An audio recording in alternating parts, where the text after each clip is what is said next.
Cancer Awareness Month. So many families have been touched with that. My family's been touched with it, and thoughts and prayers to any of those who have lost someone to breast cancer or fighting it now. So just to take a moment away from football to get to realistic life here. Saturday night was one of the toughest losses that I've ever been around. I went back and just thought about it, and there's probably three, and this one's as tough as any because we had opportunities to win it with one play probably 4 or 5 times. And when you do that, you got to finish it. And we were there. And whether it was the holding call when we're first and goal from the 8, whether it was the missed field goal, whether it was the delay of game where we make the field goal and they miss the field goal, and there was a flag on the field and they picked it up, so we were a little bit later getting out on the field, and I thought we probably should have reset that. But that wins the game for us at that point. 2 2-point plays, one of them for sure could have won the game because we'd already stopped them. So when you go back and study it, played hard, we're ready to play. I was really proud of the players for how hard they played on the road in a tough environment where we hadn't played well in the past. And once again, they come down to the longest game in ACC history with 6 overtimes. I did break my promise to Sally. I promised her that I wouldn't hurt so bad after losses, and that's not my makeup. I can't do that. So I don't know. That sounded really good, and I thought, yeah, I'll handle that and do it. But losing still stinks. It hadn't changed since I've been out in 5 years. So, again, really, really proud of the players. Every week they're giving us all they got. We've lost 4 starters in the secondary, so we're so thin back there. Aaron Crawford plays 81 plays. We've got to get some people to help him because that's too many. But these guys are fighting their guts out every week, and I'm really, really proud of them.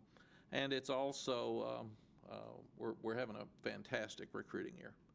So people can see that we're really close. They can see it's happening, and they're wanting to be part of it. So we'll get more depth in the future and hopefully better players each year that we recruit. I remember Woody Durham sitting on the other end of the field one night when we were struggling when we first got here, and he said, so what do you think? We're going to be okay? And I remember saying, it's not if anymore, it's when. And that's the same thing I would say now. We're going to be good, and we're going to be really good. And this train's taken off, and I'm really excited about where we're going. Specific things about the game, and there's thoughts that I have that I'll share with you, and then thoughts that Jeremy's heard from some of you all and some of the fans that I'll try to share too, and then answer your questions. Jay's really been shorthanded. Defensively, obviously losing 4 starters.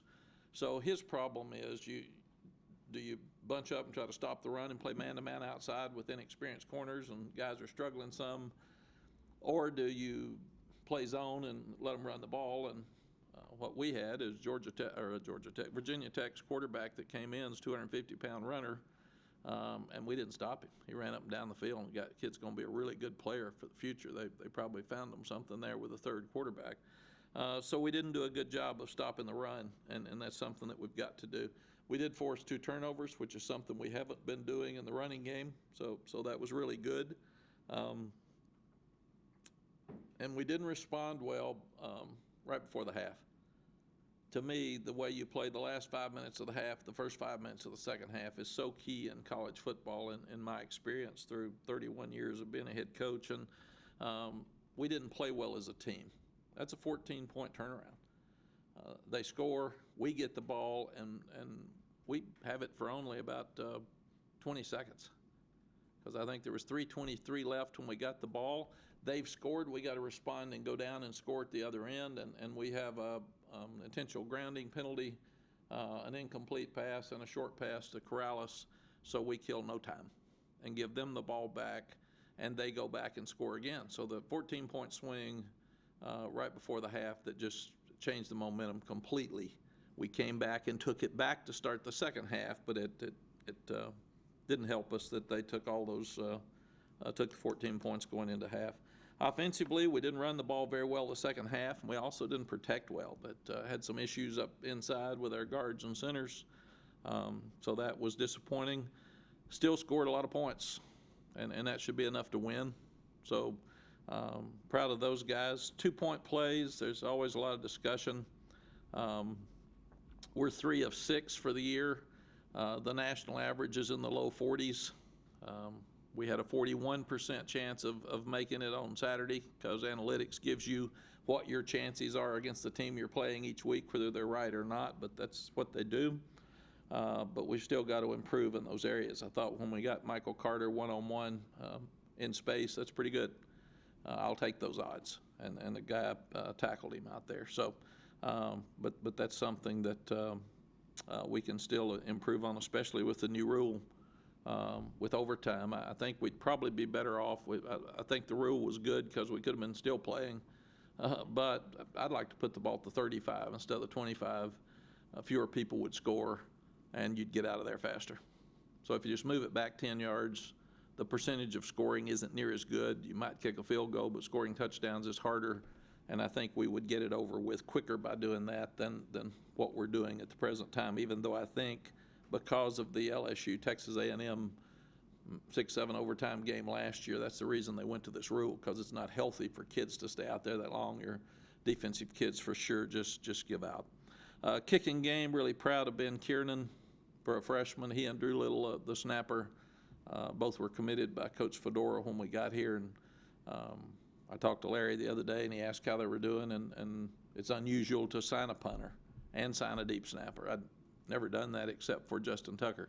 He's the only guy we signed ever at that position. We always took walk-ons, and the ones that played the best ended up getting the scholarships. But in this case, Ben, it's sure been worth his scholarship. We should have gotten another ball inside the 2 that but Javon Terry got his feet in the end zone and batted out. That was a great kick, just a great punt for us. And Jonathan Kim did a great job kicking off. He kicked all his into the end zone, and there were no returns. So we're going to let Jonathan do the kickoff duties. They'll still compete, but right now he would be doing that. And Jonathan will also take over the field goal duties. We're 10 of 16 on field goals, 3 of those being blocked. But still, we've got to do a better job when we get down to that last second kick. We gotta make it. And once again, we had about 4 chances, 1-play chances to win the game. That's why we said be the one. Somebody got to step up and make the play. Coaches got to do a better job. We all got to do a better job. When we get that close to winning, we've got to win the game. There were some question marks with time management right before the half. They had an inexperienced quarterback in the game with a bad leg. So we did not want to give him more time. We wanted to press him. And I thought by calling timeout to try to save time for us, we were allowing them with him with a sore leg to do a better job of organizing how to score. So that's why we held those timeouts in our pocket. Time management at the end of the game, I'm always going to hold the timeouts in my pocket if I can. They were 4th down and 1.5 with a running quarterback that we hadn't stopped. There was probably a minute something left in the game. They were lining up to go for it. We didn't know if they were going to try to pull us off. They were going to go for it. I didn't want to stop the clock and give him a minute left if he makes the first down, go down, kick the field goal, and win the game. But with our timeouts in our pocket, we had 3 and 38 seconds from 75 yards or 75 yards away is plenty of time to get down and get a field goal, because you've got your whole playbook. You can throw the ball across the middle and call timeout. In college football, 38 seconds is longer than you think because you make a first down. The clock stops, unlike the NFL. You get out of bounds. And Phil was conservative at that point, and he had a check with me, had a pass called, and it was quarterback draw if the quarterback didn't like the pass. So that's why Sam ended up running the ball. But you want to save all your timeouts. You've got to have 1 left now because of the 10-second runoff.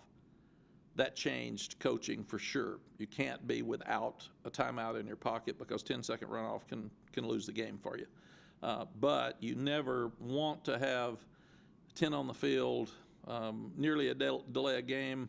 I didn't think the field goal was going to be a delay a game. That was an overtime, or I would have taken our timeout there. But you don't want to waste your timeouts. So for those who are wanting to coach time management, I think we won more games in the 4th quarter within 3 points than anybody in the country at Texas. I think we were about 17 out of 20. So what we're doing works. It just didn't work well on Saturday, but it had nothing to do with time management. The time management that we had against South Carolina was very poor, and that was awful and embarrassing, and we fixed that. So that's not going to happen again. People have asked, why go for the fake punt? We're fourth. We just took a shot deep on 3rd and 1 with our tight end. Had a chance there for a big play. I thought it was a great call by Phil Longo. So we're going to be aggressive. We said we're so thin on defense right now. We have to outscore people.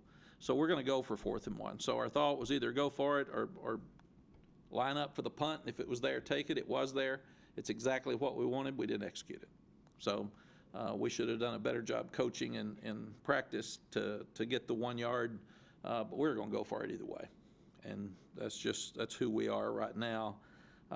Somebody said they saw me getting on one of the coaches on the sideline. I'm on the coaches all the time. I'm glad that the camera's not always on me. People have asked if I've ever fired one during the game.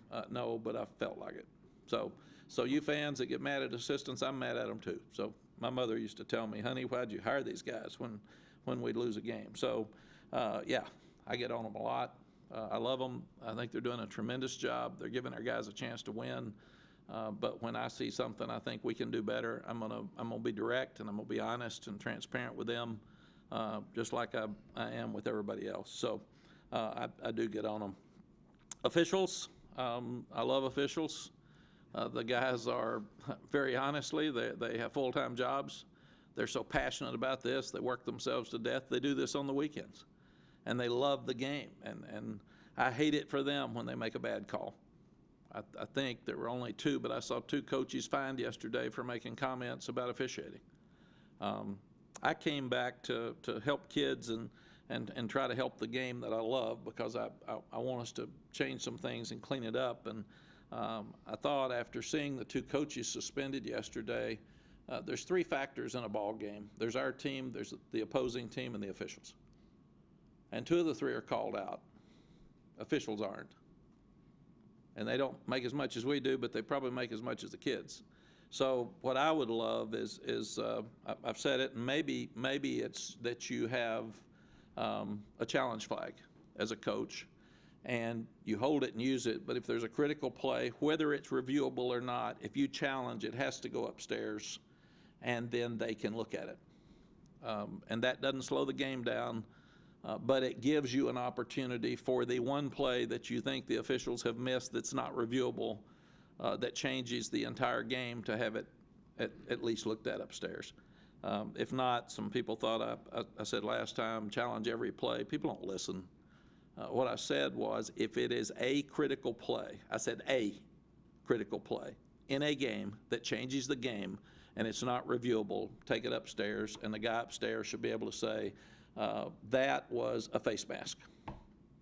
That was holding on them on this critical play, so pick up your flag, throw your flag, whatever it needs to be at that point. And I also think that they should allow us to bring plays that are questionable in here, because we turn in a number of plays every week to the officials. They should let us bring plays in here and let us show them to you. I mean, that's what we got, to get accountability from everybody, because kids are losing games that they fight their guts out. Coaches are losing games. They're making human errors as coaches and players. We are making human errors. We should do everything we can do to help the official not make a human error that changes the direction of a game, because they want it to turn out right. These are good men. They don't want to go home and know that they missed a call after they miss it. They'd rather it be fixed. And I do think the fact that we've got instant replay is helping with the credibility. It's helping the officials. We've saved a lot of games because of a poor call, but I think we can take another step, and I think that's something that we need to do. Homecoming game this weekend, rival game with Duke. Victory bell's on the line. I love David Cutcliffe. He's one of the great guys in this business that's been in it for a long time. He's been on he was on the AFCA board with me. He's a guy who cares about the game. He's helping change a lot of rules. He's done a tremendous job at Duke coaching. He is the perfect guy at Duke. He does a great job coaching. He gets good kids that play hard for him, and they're usually going to take care of the ball, and they're usually going to kick it well and punt it well, and they're usually going to make sure that they have the fewest penalties in the game. And that's what you do. They come off of a tough game with Virginia because those things didn't happen for them last week.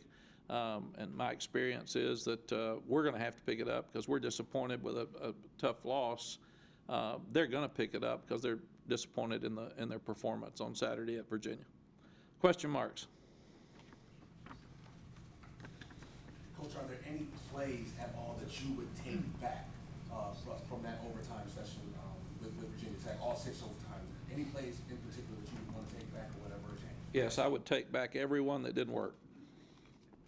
The holding was a killer. That was a killer. We're first and goal from the 8. Then you have to make a decision. Do you go ahead and try to run it in because we're running the ball at will at that time, or do you center it and kick a field goal like an extra point? I mean, it's one of the two. When we got the holding call, it puts us in a position where now we're trying to get yards to get back to a better field goal.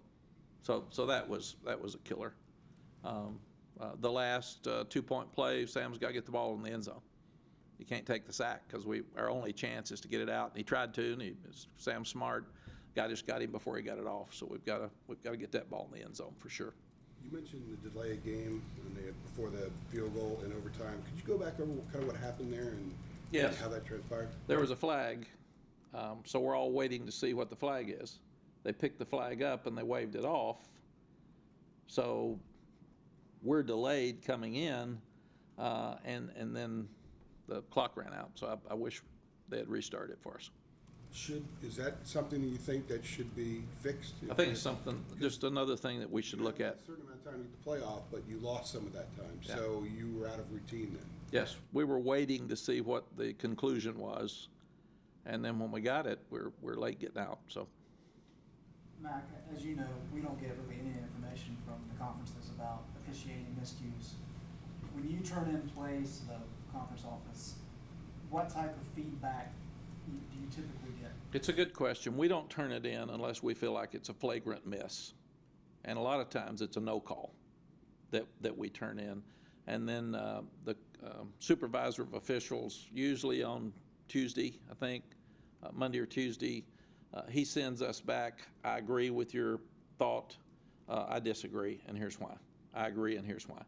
And that's all you get. Did you send this the whole? We do it every week. And we don't send anything in unless we feel like it's a flagrant game changer. At the end of regulation, the 3 plays with Sam, the 2 runs and the one, I guess, where he was sacked. Those 2 runs, those were his calls based on what he saw in the defense? They were passes that were called, and he didn't like what he saw. Obviously, you don't want to turn the ball over. Coach's kid, smart, let's go to overtime. If it doesn't look good, he didn't like what he saw, so he ran. We're trying to get the first down. In that situation, with 38 seconds and 3 timeouts, what you normally try to do, get something to get a first down. Get to the 35-40. Then you try to take a shot, and then you try to take a shot to get a field goal. So you got 3 or 4 shots there that you can take, and more than that if you throw in completions. And Sam just didn't like what he saw, so his other option, because we had people out of the backfield, his other option was to try to get it himself. What else? Was there a reason why the running game wasn't working as well in the second half? You had 23 carries for 27 yards after halftime. Yeah, we didn't block them as well. Do you think that's a lack of depth with some guys tired, or I think so. We had some guard center issues, and they're playing every play every week, so we've got to look at Josh Aduzu playing more, probably, but he's the only backup that's played. So we're really playing with 5 guys and a little with Josh some. So Billy Ross didn't play on Saturday, and that was an issue for us. They started covering guards and centers in there and giving us more problems, and we didn't handle it very well. Along the same lines, defensive line, Tamari Fox didn't play, the grad transfer, or the JUCO transfer, Raymond didn't play. What Yeah, the reason they were injured? Tamari did play. I don't know how many plays he got. He did play some. Okay. So you can count how many there were. 16. So come on, Ross, wake up, man. Were you not there, or were you listening to music? What were you doing? Come on. Did you write the article that said Tamari played 16 plays and you forgot? Gee, come on, Ross, man. Is there just a reason why? Cater's playing better. He had really picked it up, and we want Tamari to play a lot. But if you've got a senior that's a 6'5" senior that's playing really well, he's got 5 games left in his career, and he's earned the right. You want to play him. So that helped. Ray strained an elbow, something in his shoulder, and he wasn't really 100%, so that's why he didn't play. Zach Gill came in for Strobridge when he got hurt. Zach did a good job, made a couple of plays, but we're really thin in that inner part. We can play Hopper, and we can play Tamari Fox, and we can play Tamon Fox, and we can play Cater. Those guys can all play, and we can interchange them. The 3 older ones are playing a little bit more right now than the freshmen, but inside we've got to get better there. When you go back to the last. Team yesterday, Go ahead. when you got together with the team yesterday after a 6 overtime loss, when you looked in their eyes, what was it like yesterday? Yeah, it was, I told them we had a loss earlier in the year, and I walked in, they were all laughing, cutting up, and I said, this isn't right. If you're laughing and cutting up and okay with a loss, then you probably didn't put enough into it, because it's got to hurt you. And on their way home Saturday night, they were devastated. I walked into this room, and they were whipped. I mean, they just, come on, man. Well, what do we have to do to win a game? And I felt the same way. I felt whipped. It's one of those days you don't want to go to work, but then again, I came back to pick up kids and try to teach them and learn from difficult situations, and no better one than this to learn from. So I've got to learn to pick myself up. I did that better on Sunday and told them that I'm very proud of you. You're still in the mix of a lot of stuff. Every game's come down to the end. We could very easily be 7-0, 6-1, or 0-7. So, I mean, every game has come down to the end. So they are giving us what they've got. And like I said, Jay's the one that's more shorthanded than anybody. And Jay's not a griper. He just says, next man up, let's go. But it does affect how he calls, because he changes up so much and brings people from everywhere. And if you're putting guys that are struggling some on an island outside, you better get to that quarterback before you do it.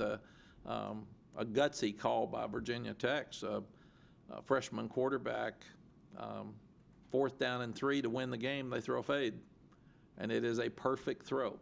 So I think that's just what I told the guys is we're close, we're improving. It wasn't one play.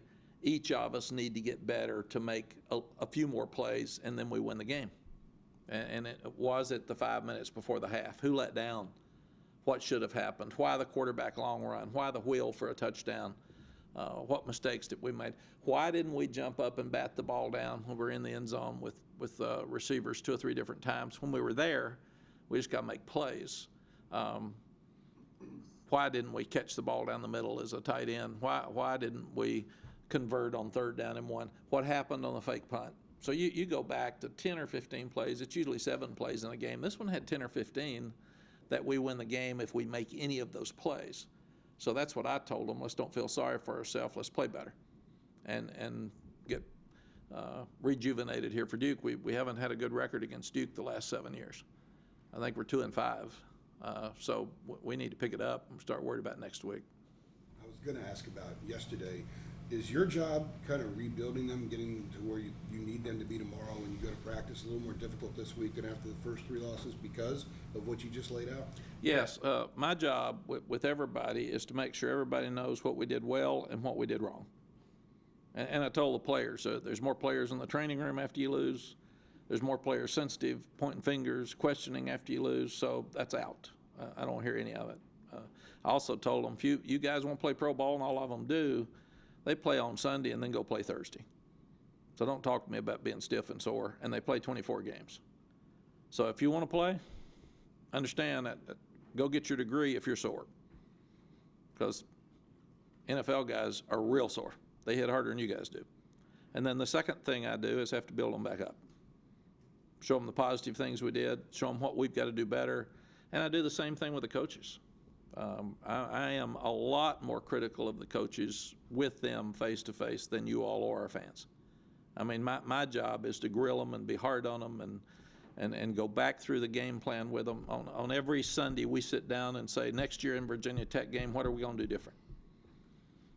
And that was it. And you get all over the offensive staff. They scored a bunch of points. So, and they didn't turn the ball over. So I think, again, that's enough points. But you need to be one more than the other team. We get on about, well, we didn't run it the second half, but we threw it well. And one of the things Bud Foster does, he makes it hard to run the ball. He's going to have 8 around the ball all the time, and you've got to hit some deep shots, which we did. So I think that's one. And at halftime, he probably said, we cannot let them keep running the ball. We're going to have to make them throw it to beat us. And like in talking to Phil Longo, if they're all on the line of scrimmage and you got guys wide open and you got a really good passer, you got to protect it, but get it to them. So that's what this game comes down to. And defensively, we missed some tackles. We had 3 sacks, I think. We needed more. They did a smart thing bringing in the young freshman quarterback. We'd never seen him, but gosh, the guy's 6'4", 250, and hard to tackle, and especially in the fourth quarter. So give them credit for that. Mack, to touch on the clock management situations. Yes. You've coached for a long time. Do you have a philosophy with those situations going in, or do you try to approach it kind of in a similar fashion with each and every situation? You have to handle each and every one different, but my basic philosophy is you never ever use a timeout till you have to. You save them.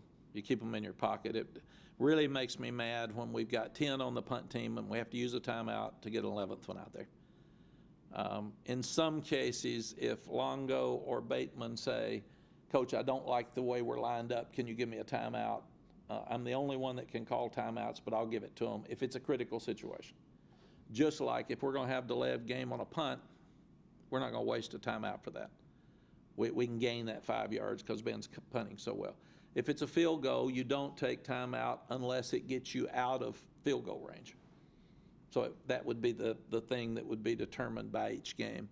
But basically, my thought is don't use them unless you have to, and use your clock management, because college football allows you to spike the ball. It allows you to stop on a first down. It allows you, when the ball's out of bounds, to stop the clock. All of those things, to me, give you a chance in college football to move the ball down the field. Matt, to sort of follow up on what Andrew was asking about building guys back up, so much of coming into the season was all the close losses they had and confidence being dinged because of that. You won some early ones, but now they're not winning some of these close games, and obviously it's been very difficult games. And do you worry about losing some of those gains in confidence from before, or do you feel pretty good that the confidence they gained from closing out a couple of close games is still carrying over? Yeah, I feel good. You know, I think they're very confident, and what we've done is shown them why we lost the game. So we had, in some of those last year, they were close, but they were late, and it wasn't really close. It wasn't down to the last play. We had 4 or 5 one plays to win the game, and Virginia Tech did too. They missed the field goal. So if we made ours with the delay of game, we make that field goal, they miss theirs, we win the game. And I also told them it's really interesting to me in sports that we make the field goal, we make the 2-point play. We're all talking about how great we're doing and life's great and oh my gosh, we have turned this thing and it's wonderful and we're in the greatest place ever. This is unbelievable. And now we stink because of those 5 plays we didn't make. So it's really a strange feeling. I told them that we've been dancing in the locker room if we make one of those 5 plays. And instead, we're all walking around moping. And it's just, it's foolish sports. I also asked them, wonder who started getting mad over winning and losing. Christian's lines, I mean, where is it? That had to be way back. I don't know. Or maybe it's when they started scoreboards. But it's a shame that a game that good, played by those kids and those sets of coaches, somebody had to lose. It was a great game. You mentioned recruiting and how it's going well. Obviously, you can't talk about particular guys. Big news this week. What are the recruits and coaches and families saying with the momentum, and particularly in-state guys? Can you speak on that? Yeah, the recruiting's going so well. They know it's coming. If you got a young quarterback that's doing well, they like that. They see the guys are having fun. They see they're competing, their rear ends off every week. They're seeing the stands are full and we're selling out. So everything's good. It's just we got so many guys wanting to come right now. It's really frightening. It's good. It's cool. From where we were when we started the spring and everybody talking about, you got no crowds. We don't know if you're going to win any games, and don't know about the guys trying, and we don't know about your staff. And now, because both sides of the ball have seen that we know what we're doing with coaching and with kids playing so hard, I think they see how close we are. I had so many texts from recruits and recruits' parents leaving Blacksburg just saying, "Oh my gosh, what a game! Can't wait for my son to get there." So it's all good right now. Going back to the conversation we were having with Phil at the end of regulation, how long does it take for a head coach and an offensive coordinator to kind of get on the same page with exactly what they want and what situations? Phil just walked in. I think we're good with all of our coaches. There'll be, if Phil and I are here 10 years, there'll be things that we disagree on. That's it. And I was an offensive coordinator, so it's harder to be an offensive coordinator for me than defensive coordinator, because I love play calling. That was one thing that I was passionate about and I love doing. But Phil's done an amazing job with all young offensive linemen except for Charlie Heck, and in fact everybody on offense is back next year that's starting right now except Charlie Heck, I think. Everybody else is back. So we scored 41. That's pretty good. But I'm direct with our coaches. I'm hard on them, then I move on, and they understand that. It's all of them. It's not just one. I was mad that we had to delay a game on the field goal. Maybe it wasn't our fault, but it still was, because I was mad we had a field goal blocked. I was upset with that. I was upset we didn't kick the first ball in the end zone. I mean, you go back through my life, I got all the problems. Phil's got his, Jay's got his, Lonnie Galloway's got his. They all have their. Scott Boone's got his. I got them all. So I'm having to balance something during that ball game at all times. And I really, the other thing, I came back to win and help North Carolina get back where we are. So I knew how critical each play was during that ball game. So, I'm killing myself trying to help us get back where we need to be. And like I said, we're going to get there. But without energy from me, and without caring from me, and without passion from me, then Phil can't have it, and Jay can't have it, and Scott can't have it, and our team can't have it. If I'm standing over there doing nothing, just watching a game, why am I here? Why pay me? And I don't want to get in their way. The hardest thing you do, and Ross just kind of said it, is for Phil, he scores 41 points. He throws up and down the field. We get 500 yards total offense. And our question is, why didn't we run it better? Scoring's the key, and stats are not. And I think that's the biggest thing. And we can be stat guys, but I'd rather run it for 400 yards every game. But people kind of get in the way of that if they see you're starting that, if they're any good. Most of us have the luxury of having disagreements with our bosses in offices. You've been doing this for quite a while. Is it still a little strange to have that sort of thing play out in front of cameras? And You know what? I never think about the crowd, and I never think about a camera.